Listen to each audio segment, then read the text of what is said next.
Shalom Aleichem. Just a few days ago, a nephew of mine, together with his wife, they live in the Cleveland area, and they're going to the Ohel. They're traveling to the Ohel. They left their kids with some family members. We asked them, why are you going? They said, we got some good news we'd like to share with the Rebbe. Now this is something unusual, but shouldn't be unusual. The Rebbe himself lamented at times while he was alive, physically in this world. He said people write when they have issues, when they have questions, when they have problems. He says, but the good news, they're not so quick to share. And the Rebbe really wanted the good news to be shared too.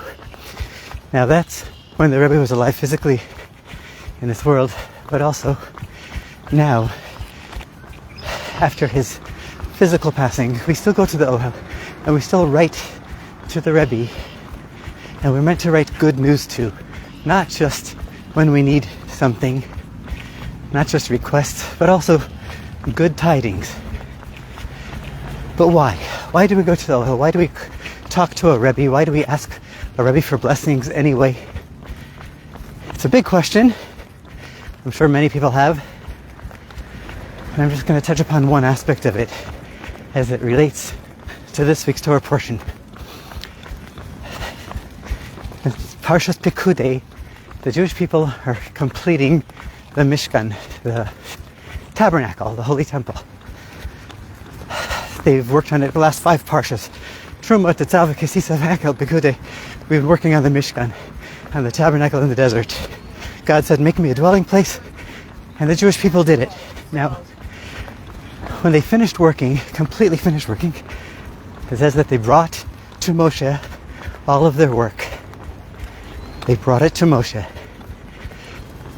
And then it says, Vayevarech otam Moshe. Moshe blessed them. Rashi explains, what was this blessing? There was a twofold blessing. Actually, there were 2 blessings. One blessing was, Yehi Ratzon, Shetishra Shechina B'maseh Yedechem.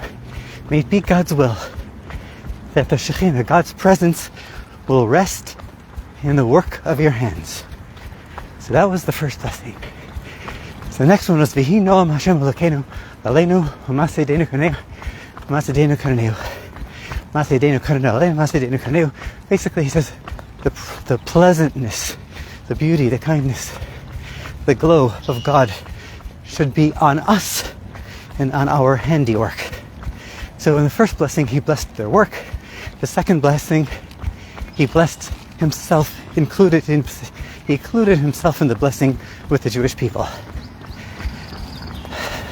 The Torah tells us that after Moshe blessed the work of the Jewish people, it became holy. It became a dwelling place for Hashem. It became the Mishkan. Moshe was needed to activate the holy work of the Jewish people. They did the work, but to connect it to God, they needed Moshe. Moshe himself in the Torah says, Anochi omed bein Hashem uveinechem. I stand between you and God. Moshe was the deliverer of the goods of the Torah from God to the Jewish people. Moshe connects. We call him an intermediary that connects. Memutza ha-mechaber. Without Moshe, we wouldn't know anything. Moshe connected us to God and still does. And that's what the Zohar says. And that's the focus of this talk. The Zohar, the main book of the Kabbalah, says that in every generation there's another emanation, another version of Moshe's soul coming down to this world to lead the Jewish people and to connect them to God. We know that as a Rebbe. That's what we call a Rebbe. A Rebbe is Moshe's soul in another body in the next generation. So, says the Rebbe, 1975 I think it was, and many times others, the Rebbe spoke about this our Rebbe spoke about it, but he didn't speak about himself. He spoke about the previous Rebbe. And he said that the previous Rebbe is the Moshe of our generation. And it is he who helps a Jew connect to God in a most meaningful way. And the Rebbe continued and said that when a person does a lot of work and puts in a lot of effort to truly activate it, to bring it alive in the most living sense of the word, the Rebbe can do that. The Rebbe can help do that. That's why today, Chabad people all over the world and everybody who knows the secret, we connect with the Rebbe still. We go to the Ohel. You have a business venture. You have an event. You need a blessing. You connect with the Rebbe. You either go to the Ohel and pray at the Rebbe's gravesite, or you write a letter. Today it's very easy. You could go online, ohelchabad.org, or go to chabad.org and find the Ohel, and you could write a letter to the Rebbe, and they put it on his resting place, on his holy Zion, his resting site, and you've got your blessing. Now, the question is, how does the Rebbe do this? And a little bit more about that. First of all, before we go into some really cool secrets about how a Rebbe affects change, we have this idea. It seems like a very much of a Hasidic idea, a brand new thing, but really in the Talmud. It starts in the Gemara and in the Midrash, which comes even from before the Gemara. There's discussion about this. The Midrash says, there's a pasuk in the Torah, a verse in the Torah says, Vayaminu b'Hashem u'v'Moshe avdo, and they believed in God and in Moshe his servant. The Midrash, this is way before the Hasidic groups sprung up, the Midrash 3,000 or 4,000 years ago, between 2 and 4, said the one who believes in Moshe believes in God. Vayaminu b'Hashem u'v'Moshe avdo. If you believe in Moshe, you automatically believe in God. Meaning to say that everyone needs to believe in Moshe. And the Moshe, the Zohar says, every generation has its Moshe that connects the Jews to God, and we should connect with him for our benefit. The Gemara, the Talmud, talks about a person who's sick, and it says a person who's not well, who's ill, and the Hebrew word is choleh, should yelech etzel rofeh, yelech etzel chacham, sheyivakesh rachamim alav. A person who is still sick, who's ill, should go to a chacham. In those days they called a chacham a tzaddik, a righteous person, and he should beseech God on his behalf. He's going to pray for him, ask mercy for him. What is choleh in Hebrew? The word choleh, chet vav lamed hey, has a numerical value of 49. It is known in the Kabbalah that there are 50 gates or 50 levels, 50 dimensions that a person needs to function on. 49 means that something's missing. So choleh means someone who's missing something, an element, whether it's a physical illness, or a spiritual one, or an emotional one. It means you're not complete. Then what should you do? You should go to this wise man. Now what is this wise man? What is this chacham? Or a tzaddik? A chacham, if you go to the Mishnah, it says, Ezehu chacham, who is a wise person? Haroeh et hanolad, the one who sees that which will be born. So literally, or technically, it means someone who is a visionary, someone who has his eyes on the future, someone who knows what's going to be. That's a wise person. Someone who has foresight. Hello. Not just hindsight. So the Rebbe says that a chacham, first of all, Rebbe needs to be a chacham, needs to be someone who's capable of helping. Now what is this foresight? So literally, It's someone who's just a wise person. But the Chassidus explains, I think it's the Alter Rebbe, that a Chacham over here, Roa et Hanolad, he sees that which is being born, that which will be born, really means he sees the source that gives birth to everything. And what is that? It's the spiritual source in God Almighty that creates everything in our world. Everything in the physical world has its spiritual roots. A Chacham, a true Chacham, is someone who can see the spiritual root of everything. And because he can see the spiritual root, he knows what's lacking. He knows what's missing, and he knows where to go to fix it. So that's the first idea of the capability. He sees beyond the physical. When the Rebbe would see thousands of people every week at the famous dollar distribution, $1 and a blessing. Sounds like $1 and a dream.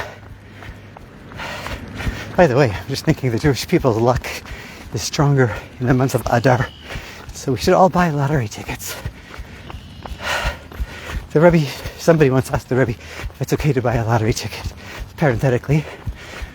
And the Rebbe said, 1. It's okay to buy 1. If you're buying 2, you're not really trusting that God can make the miracle for you. Just buy 1.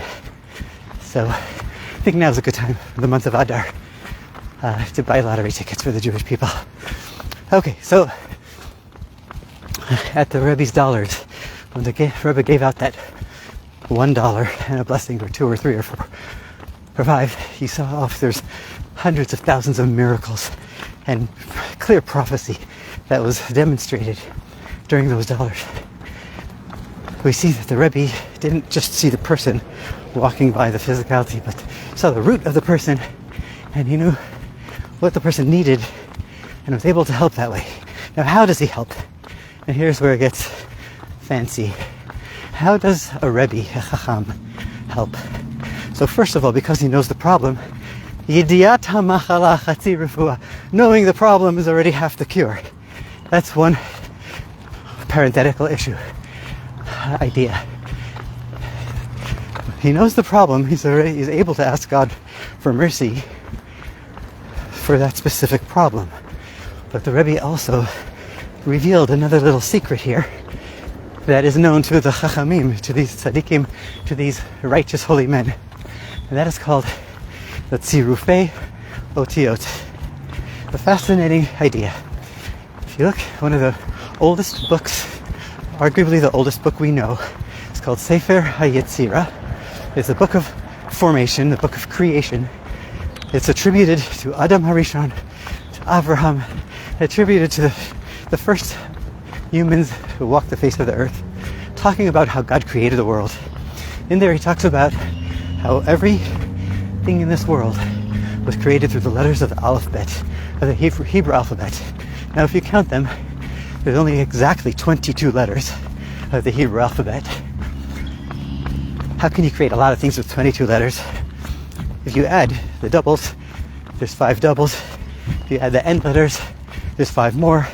So that's a total of 32 letters. If you push it, that's all we have. But then there's the vowels. We can add a few more numbers, and they all do add up.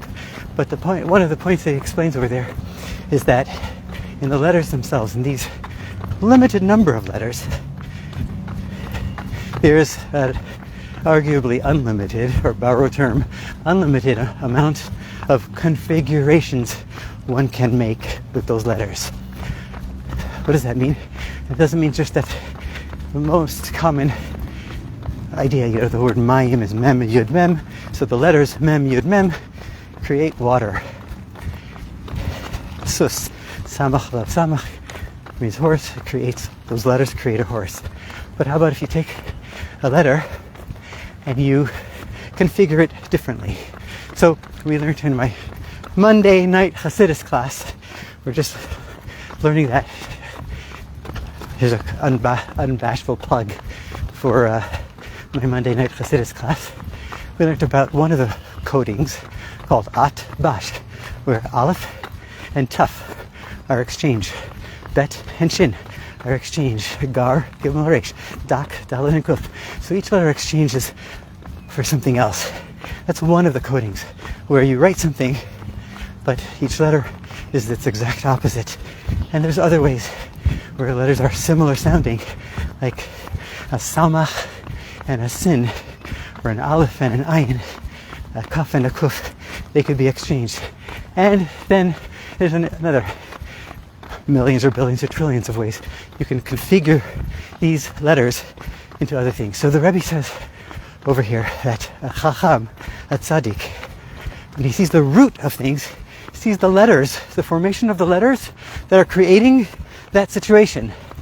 And when he sees that formation, he is able to, because he is a Chacham, a Tzaddik, a Rebbe, he's able to reconfigure the letters to make them better. He's able to rearrange the letters in that person's DNA to make it better, in that situation's DNA. And the Rebbe gave an example from the Talmud. In the Talmud, there was a story with, I think it was Rabbi, who was it? Rabbi Hanina ben Dosa. The story was Rabbi Hanina ben Dosa, where he had to light Shabbat candles, and they looked for oil. They couldn't find any oil in their house. The only liquid they found was vinegar. So they said, sorry, we don't have any oil. His wife and daughter were there. They wanted to light Shabbat candles. So Rabbi Hanina ben Dosa was a great Talmudic sage. He knew the configuration of the letters. And he said, don't worry about it. The same power, Misha Amar Lashemen Sheilak, Yomar Lachometz Sheilak. So the same one who can tell oil to burn will tell vinegar to burn.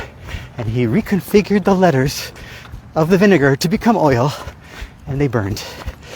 Similar to that is what a Rebbe does to help us in our situation. So that's a really fascinating code that I learned recently. The Rebbe says that in order for it to work, going back to the two blessings that Moshe gave the Jewish people when they brought to him the buildings and materials of the Mishkan for him to bless. Blessing number one was Yehi Ratzon Shetishra Shechina b'Maaseh Yadechem. May it be God's will that God's presence should be activated in your handiwork. So the Rebbe says it takes a Rebbe, it takes a Moshe Rabbeinu, a Tzaddik, a Chacham, to truly activate someone's work. And therefore we should be connected to a Rebbe, says the Rebbe. And if you want to make it very simply speaking, the teachings of Hasidus, which are the teachings of the Rebbe, are his blessing. The more you learn it, the more alive your Judaism becomes. The more activated you are as a Jew, and the more animated and activated your mitzvos are. So that itself is a true blessing. The Rebbe says that the Jew's work needs to be activated by the Moshe Rabbeinu, and also the Moshe Rabbeinu needs to be one with his people. That was the second blessing. He said, Humase Yadeinu Konina Aleinu Vino Mashem Aleinu. He said, our God's pleasantries should be on us. His pleasantness should be on us, on us together, on me and you, said Moshe to all the Jewish people. Together, we're in this together. So the Rebbe said that a Chacham has to be someone who cares, who truly cares about the Jewish people. And we know that the Rebbe cared. The Rebbe ended off this idea with a prerequisite for all of this, is that we should do the work. We have to do work. We cannot twiddle our thumbs and say, Rebbe, bless me, and everything will be okay. But we have to put our effort, because Hashem says, Hashem will bless you in all that you do. And that's the Rebbe's call to us. Do what we can, and then connect with the Rebbe. And connect with the Rebbe through his teachings, through his Torah, whether going to the Ohel to pray, or writing a letter to the Ohel, to the Rebbe's holy gravesite. You can do it online very easily today. Go to Chabad.org and search Ohel, or go to ohelchabad.org and write your letter, insert your name and your mother's name, and connect, and your work will be activated, alive and kicking. God bless you all. Thanks for joining, and share.